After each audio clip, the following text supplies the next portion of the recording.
God, man, that's crap. That's crap. They go, thank you. It's a Christoph.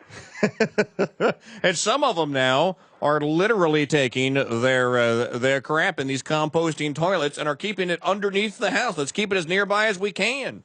Right. It literally, they have turned everything upside down so that now crap is beautiful and beauty is crap. And this is here's Mike, here's an expression you'll never hear a Republican artist say about his own work. Looking at it and trying to figure out what it needs, and finally, needs more elephant dung. No, I haven't heard that one. Not lately, anyways. So at the Ha Ha Club tonight, we have comedy going on. We have some. Let's be careful, Mike. I'm sorry. It was my fault. I said tonight. It's tomorrow night. Wednesday night. Yes, sir. All right, tomorrow night at the Ha Ha Club in North Hollywood, Ha Ha Cafe Comedy Club. You also get a little dinner there with that too? Well, they have to buy their dinner. Okay. But what happens is this has really become a huge event. I do it about once a month, and it's become a place where the most active and accomplished Republicans and conservatives.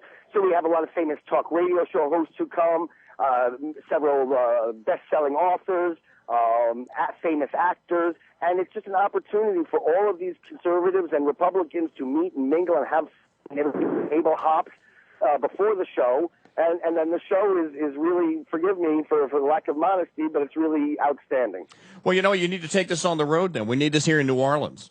We're planning to take it on the road. In fact, I just signed with William Morris to take it on the road to correspond with the 2008 elections, the campaign. Did you hear that? He signed with William Morris. You better get this number and mark it down because he may never call us again. No, I'll just start calling collect.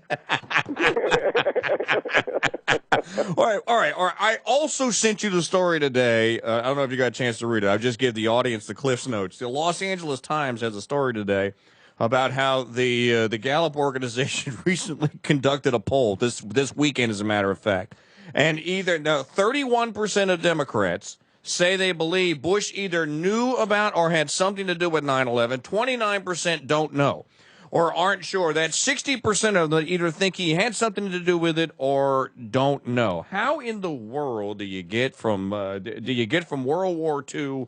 Or hell, from World War I, from the Civil War to there? What is wrong with these people? Well, what's wrong with them is they've been brought up to believe that America is evil. That is their default position on everything. I remember having lunch with my cousin, and we were discussing Darfur, and he said the reason we don't have troops in Iraq is because in Darfur they're black, and in Iraq we're there to steal their oil. And I had to walk him through the factual basis of why Darfur is an isolated country on an isolated continent, whereas Iraq's the crossroads of three continents and its violence could spread. And but they don't get fact, response, or evidence in the schools. They only get anti-Americanism. They don't get it in their movies. They get Syriana. They get the pro-terrorist propaganda film Munich. And after 25 years of nonstop, they're willing to believe anything so long as it's an attack on America and as long as it defends and champions the terrorists. Yeah, and 60%, 31 and 29, 60% of them are either willing, you could say at the least that they're willing to believe it. And the guy that wrote the story, I think it was Jonah Goldberg of the National Review. Jonah wrote the story, and he's like, well, there is one third option, and that is that the poll is just wrong, which is the one that I want to believe. I don't want to believe that people actually think like that. Yeah, but he goes on to make the other point that even if it's wrong, even if it's only 20%, that 1 in 5 Americans believe stupidity. Believe American stupidity. Look at Rosie O'Donnell. The woman says that Bush blew up building number 7, and her explanation is that never before in history has metal been melted by fire. Right. Well, how do you think you shape metal? How do you think you bend metal? You apply fire. How do you think cars are made? You think you dig them out of a mine, a car mine, and there's a Prius mine somewhere? And what? And the answer is she doesn't think. Liberals are not allowed to think. Liberals, as you know from my talk, are taught that thinking is a hate crime. Yeah. And loving America is the bigotry of xenophobia. Hating Islamic terrorism, Islamophobia. I love that. Yeah, I love the explanation of the fifth grader on the playground too, which you talked about a little earlier about. Well, when you're 5 years old, or not a fifth grader, a 5-year-old, when you're 5 years old, if you know anything about the UN, you think it's this nice puffy building in New York City, and all the wonderful people of the world come there together to hold hands and sing cool.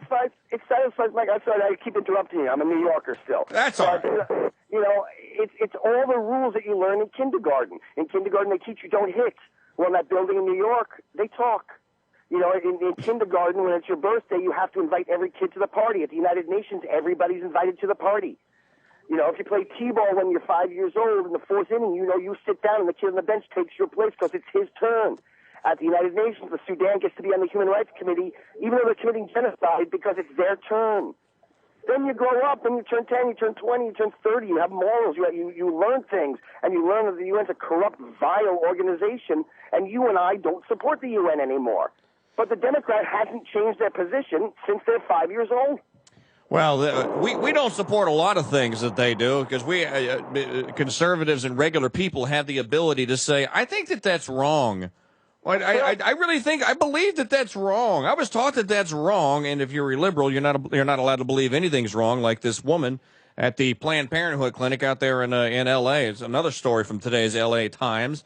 This girl goes in posing as a 15-year-old that wants an abortion with her 23-year-old sugar daddy, who has committed statutory rape, and the person at Planned Parenthood says, well, I can't give you one at 15, but if you say you're 16, I can.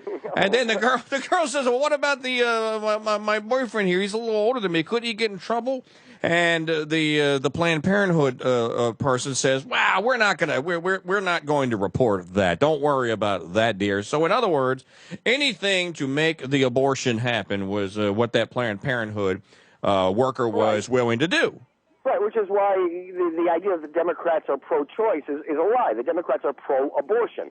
And the reason they are pro-abortion is because exceptionalism is the enemy of multiculturalism. Right. And what is the most exceptional thing in the universe? Human life. So if they can convey human life as so meaningless that you can stick a scissor in its straw and throw it in the trash, well, then they've eliminated the concept that human life is anything special. Even it's no more special than a piece of Kleenex.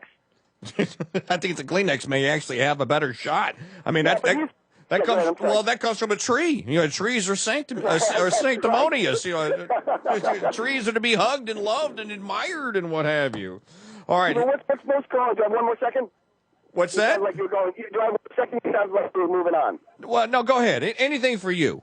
I appreciate it. What's galling about the Democrats' position is there's no consistency to it. They're not rooted in any kind of truth or attempt at truth or fact. So they jump all over the place, always on the side of evil. So here a 16-year-old is old enough to make decisions about life and death, but they will tell us that the people who join the military are too stupid to know what they're doing. Here on high school campuses, they're not allowed to buy sodas anymore because they're not mature enough to know what kind of soft drinks they want to have, but they're mature enough to kill their baby. Amazing. Absolutely amazing. All right. He is Evan Sayet. He is at the Ha Ha Cafe Comedy Club. And I'm funnier when I'm doing comedy, I promise. Yes, in North Hollywood tomorrow night. It's about once a month. Go get yourself a ticket if you're around the Hollywood area. Make sure you go and stop by afterwards and tell him that I sent you by. And as he said, he'll be touring. He's also writing the book, and we'll have him back on soon. It's always good to talk to you, my friend. You too, Mike. I appreciate it. And the website is evansayet.com. When he empties his email box, you can actually send him an email. I emptied it today. I didn't set it up for superstardom. I had no idea. I gave a little tiny speech to a half-empty room of eggheads, and suddenly I'm getting 1,000 emails a day. Well, Evan, that's a good thing, man. You got to get used to that. We want that to happen. Oh, no, I'm used to it. I just can't dump fast enough. Hang on. I'll put you on hold just a second here, and James the Reverend will tell you how to get we'll put the audio up. It's Evan Sayet. Go out and see the show. Got rock and roll music, got great comedy, conservative comedy. You can't beat that combination in Hollywood, of all places. The Ha Ha Cafe Comedy Club tomorrow night, 8 p.m. is the showtime, and match you could